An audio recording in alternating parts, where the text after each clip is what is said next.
Hello and welcome to another episode of 8 Questions in 8 Minutes. And today we have with us Amy Hess Fischl.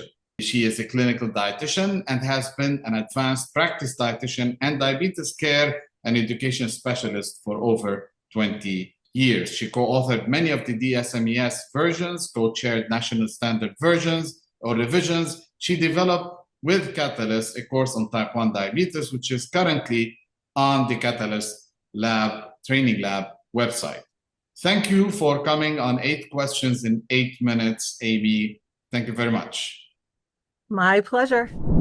So we're going to dive into our first question on carbohydrate counting in type 1 diabetes. What are the most effective methods for teaching patients with type 1 diabetes how to count carbohydrate accurately?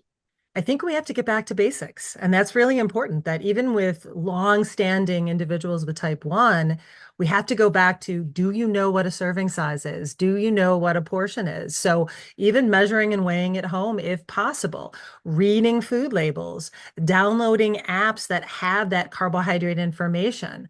Again, we also need to identify the numeracy and literacy of the individual that we're working with. So it really does just come down to the basics. Carb counting is merely math. So we really do just have to take a closer look at the comfort level of individuals, but also make them understand that it's going to take some time to get themselves comfortable with what they're doing.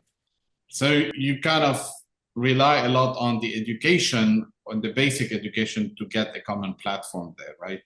We need the foundation first. Everything starts from the foundation, and then we can build up with all of the advanced features. Great. Let's move into our second question. How can dietitians help patients adjust their insulin doses based on dietary intake, particularly with meals high in protein or fat?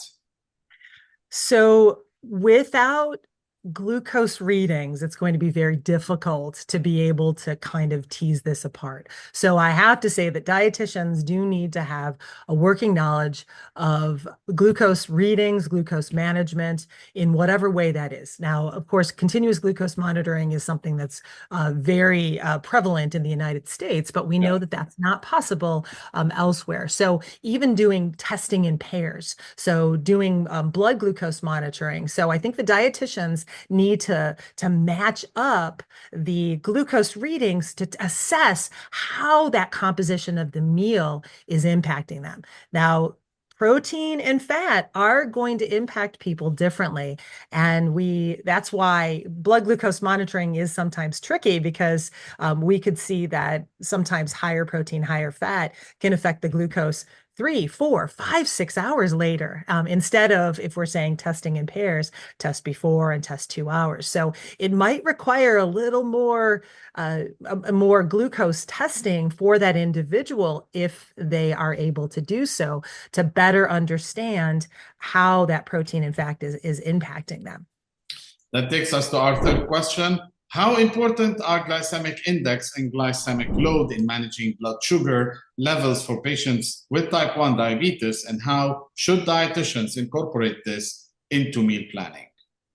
Well, it does depend on where you live in the world. Again, we know that Canada, Australia, their meal planning kind of guidelines center around glycemic index and glycemic load. Now, the American Diabetes Association nutrition guidelines basically say it is something that we need to incorporate in our teaching and in the scope of what we're discussing with individuals. But glycemic index and glycemic load can be very different in each individual. I think that it is an important factor that we need to discuss with individuals and identify what is going to be easier for them. We know that there is no one size fits all when it comes to meal planning with diabetes. So again, looking at, is this something that could fit into the scope of the individual that we're working with? Great, which leads us to our fourth question. What dietary strategies can dietitians recommend to prevent and manage hypoglycemia in patients, especially in active individuals or those on intensive insulin therapy?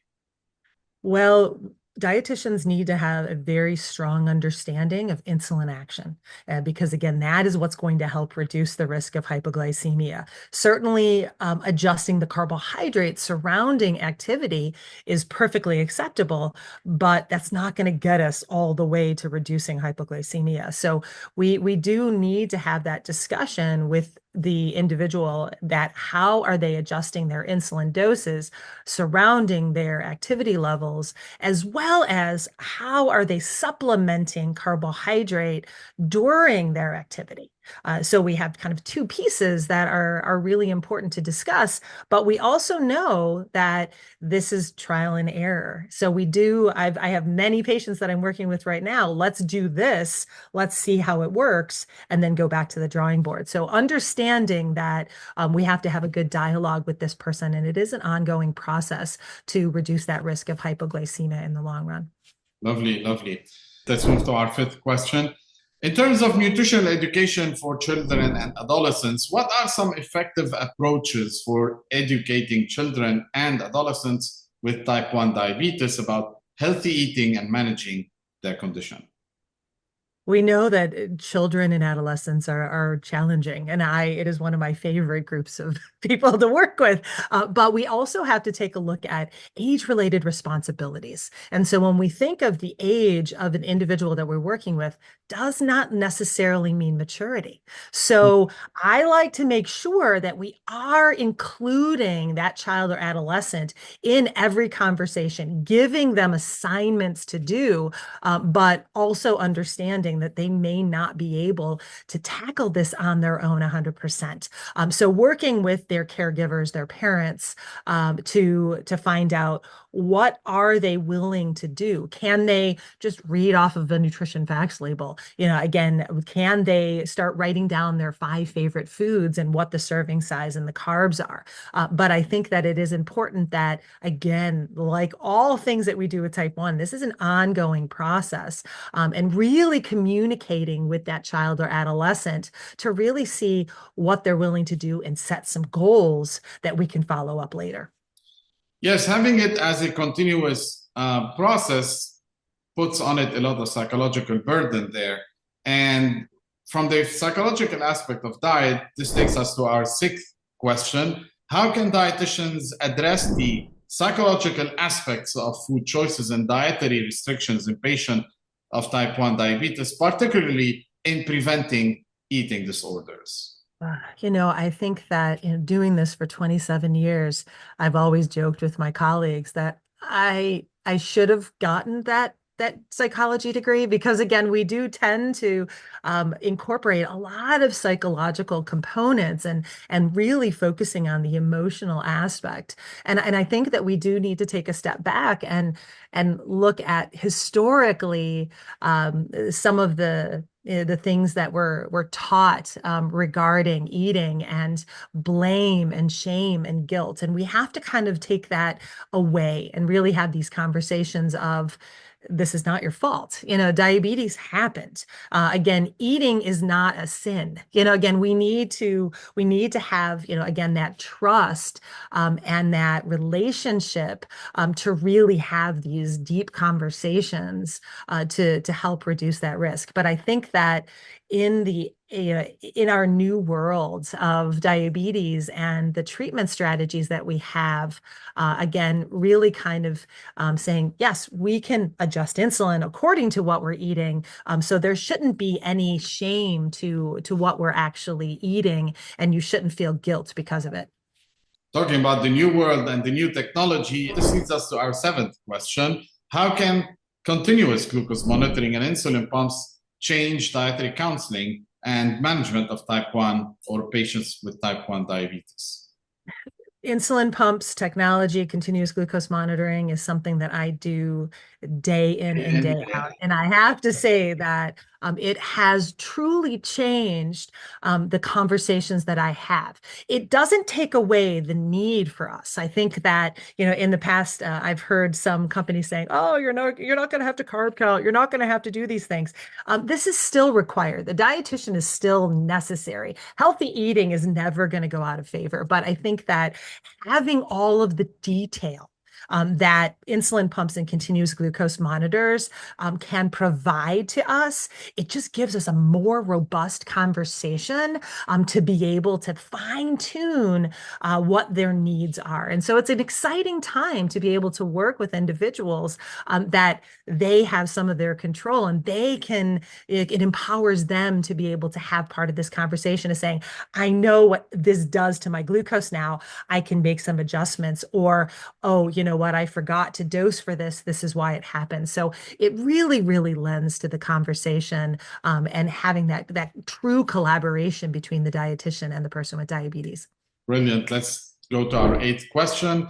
It has to do with nutritional needs during exercise. What specific nutritional guidelines should dietitians provide for patients with type 1 diabetes who are involved in regular physical activity or sports?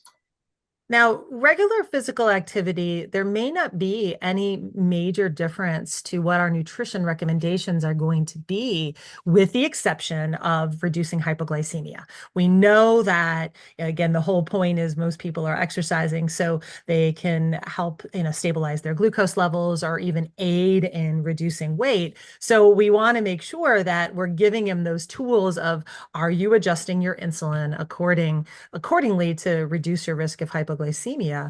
But other than that, we might not have to really expand and say we need just healthy eating guidelines. Now, if we're talking about somebody involved in organized sports or more, in more endurance sports, then we're having a bigger conversation about what carbohydrate needs to be included during that physical activity. Do they need a little bit of protein afterwards? Then we're talking about nutrition and the athlete. So I think that we do need to have a good working knowledge of what are the current recommendations for endurance athletes or just athletes in general versus just the general public. Lovely, lovely. Amy, thank you very much for your valuable input into 8 questions in 8 minutes. We're looking forward to see you again in the Middle East. And until then, thank you very much for being with us. And thank you all for watching this episode. Thank you and see you soon. Bye now.